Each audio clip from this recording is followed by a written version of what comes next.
बायकोचे दिवस भरत आले. तिला कळा सुरू झाल्या म्हणून तिला डिलिव्हरीसाठी हॉस्पिटलला घेऊन आलो. तिला ॲडमिट रूममध्ये घेतलं. मी बाहेर फेऱ्या मारू लागलो. खूप टेन्शन आलेलं.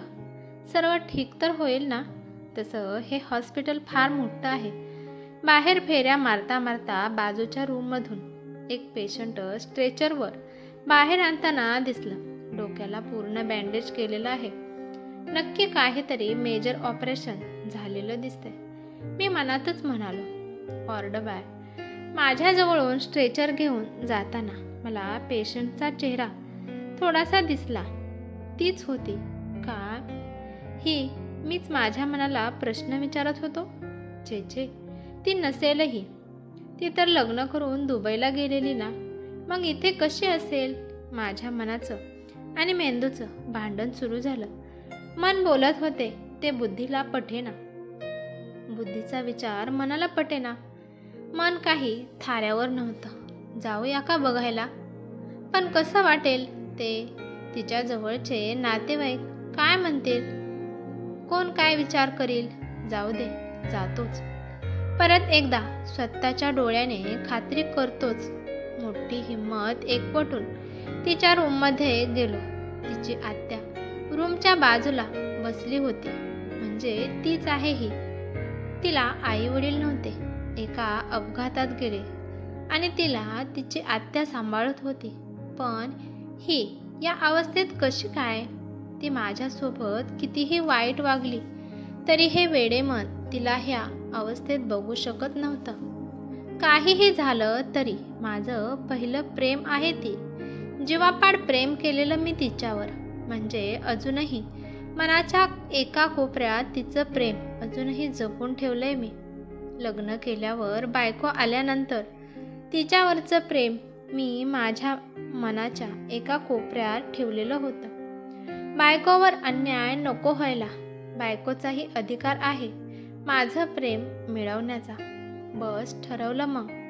आता तिची आठवणही काढायची नाही. तिची आठवण येऊ नये म्हणून तर मी ते गाव पण सोडलं. या नवीन शहरात येऊन संसार मांडला. तरी पण तिला नाही विसरू शकलो. मला आजही आमची ती शेवटची भेट अजूनही लख्ख आठवते. आमच्या नेहमीच्या ठिकाणी तिने कॉल करून मला भेटायला बोलावलेलं. मी तिच्या आवडीचं गुलाब घेऊन तिला भेटायला गेलेलो. बघतो तर काय, आरती माझ्या आधी हजर. नेहमी उशिरा येणारी आरती आज चक्क लवकर आलती. मी तिला हाय केलं पण तिचा चेहरा पण उतरलेला दिसला मला. डोळेही सुजलेले तिचे. काय ग, काय झालं? तब्येत बरी नाही का तुझी? नाही, मी बिलकुल ठीक आहे. आत्ता माझी काळजी करायची नाही तुला. अजिबात गरज नाही, ती एकदम कठोरपणे बोलली. अगं आरती, काय झालं? माझं काही चुकलं का? की माझा कसला राग आलाय तुला? सांग, माझं मन घाबरतंय. काहीतरी वाईट घडणार आहे असं वाटतंय सारखं. सांग ना, मी तिला म्हणालो. हे बघ विराज, ही आपली शेवटची भेट आहे असं समज. आणि यापुढे मला भेटायचा, माझ्याशी बोलायचा अजिबात प्रयत्न करू नकोस तू. तुझा आणि माझा संबंध संपला. काय झालंय तुला? तू अशी का बोलते? मला काही समजेना. मला समजेल असं बोल ग. विराज, मी लग्न करते. आत्याने मला चांगलं दुबईतलं स्थळ आणलंय. त्यांना मी पसंत आहे. मी पण माझी पसंती कळवली आहे.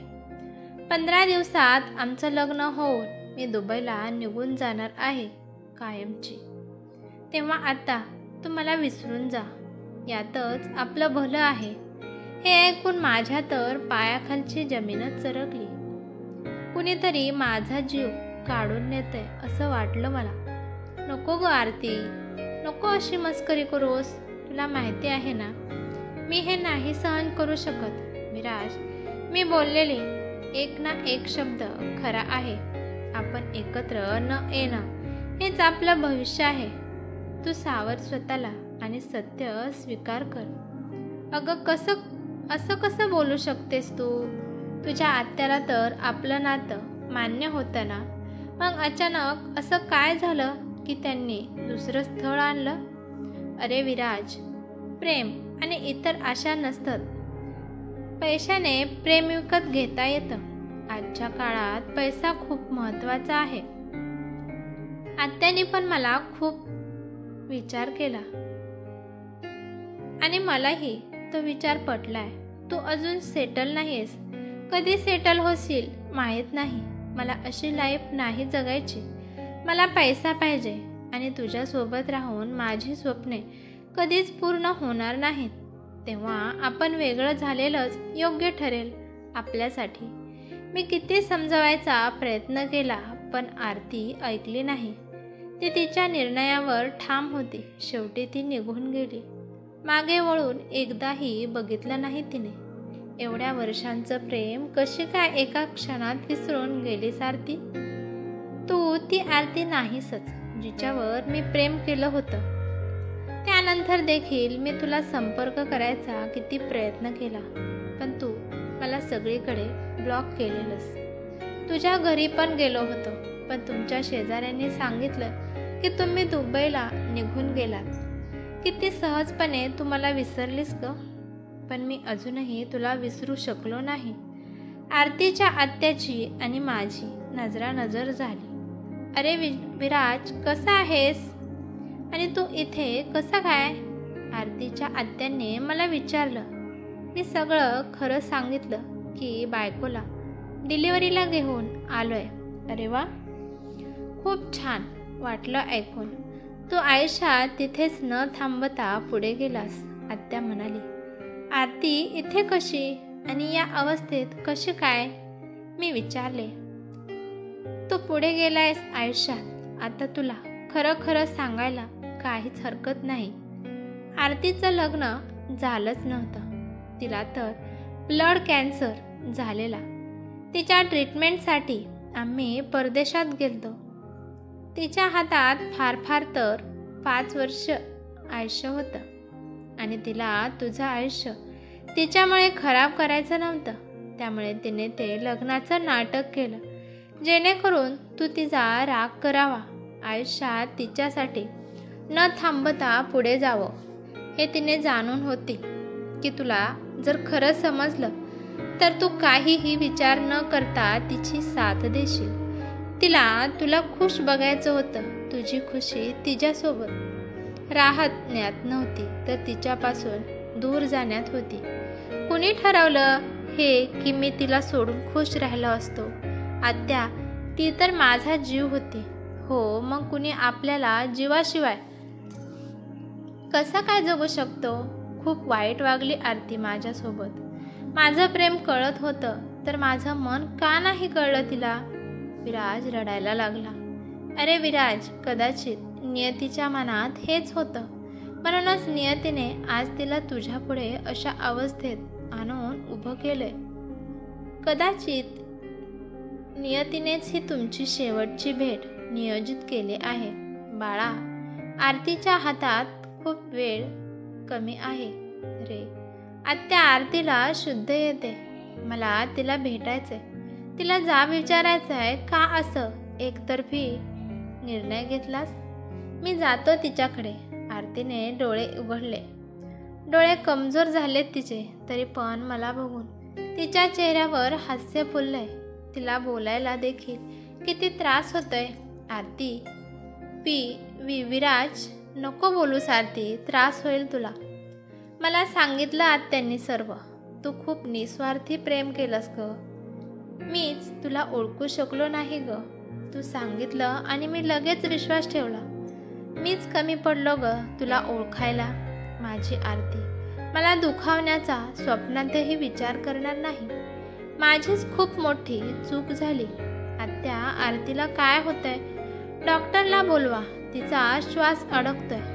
डॉक्टर, लवकर या प्लीज. बघा ना आरती कशी काय करते. तिला चेक केल्यावर डॉक्टर बोलले, सॉरी, नाही. माझी आरती अशी मला सोडून जाऊच शकत नाही. मी आत्याला मिठी मारून रडू लागलो. विराज, कदाचित तुला शेवटचं भेटायचं तिची इच्छा होती ती पूर्ण झाली आणि समाधाने तिने जीव सोडला. तेवढ्यात सिस्टर आत आली. मिस्टर विराज, अभिनंदन, तुम्हाला मुलगी झाली. आत्या, आपली आरती परत आली. आपली आरती खरंच परत आली. विराजला खूप आनंद झाला आणि पळत जाऊन बाळाला घेतलं. जसं मुलीला पाहिलं तसं तर मुलगी सेम आरतीसारखी दिसत होती. तिचं नाक, तेच डोळे, तिच्यासारखी चेहऱ्यावरती निरागस होती. मुलीच्या चेहऱ्यावर आरतीच्या अंत्यविधीला मी गेलो होतो. नंतर थोड्या दिवसांनी मी माझ्या बायकोला सगळा प्रसंग सांगितला. खूप भीती वाटली पण मनात खूप घुसमट होत होती. पण सगळं सांगितल्यावर माझं मन हलकं झालं. पण बायको अनु माझ्या संग बोलली नाही. ती काहीतरी विचार करत बाहेर गेली. तिने अचानक मुलीचं बारसं करायचं ठरवलं. मी फार गोंधळलेलो. तिने आरतीच्या आत्याला पण बोलावलं होतं. आत्याला बघून तर मला धक्काच बसला. मला वाटलं की अनु आता तमाशा करते की काय. पण नाव ठेवण्याची वेळ आली. अनुने बाळाच्या आत्याच्या कानात नाव सांगितलं आणि आत्याने बाळाच्या कानात सांगितलं आणि नंतर आम्हा सर्वांना नाव सांगितलं. नाव ऐकून मला खूप आनंद झाला. तिचं नाव आरती असं ठेवलं.